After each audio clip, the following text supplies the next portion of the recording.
有被剧中自己的盔甲造型帅到吗？多好看，盔甲一穿，这盔甲挺不错的啊，哎，真挺好，每天就是摸来摸去，还自己给自己拍照，留着发给我爸妈，你说好不好看？这可贵啊！骑乘疆场的戏份拍起来感受如何？就是那挺好玩的。我记得去内蒙的时候，那个大草原，牛羊肉啊，就是每天看着那个很多那个牛羊马，就心情都不一样。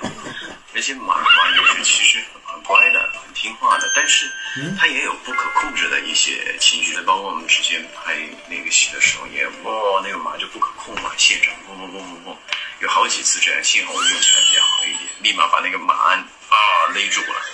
这个其实就是非常正常，如果拍马戏、拍大场面的时候，所以我们拍戏的过程当中，其实剧组特别好，会给我们提前去训练。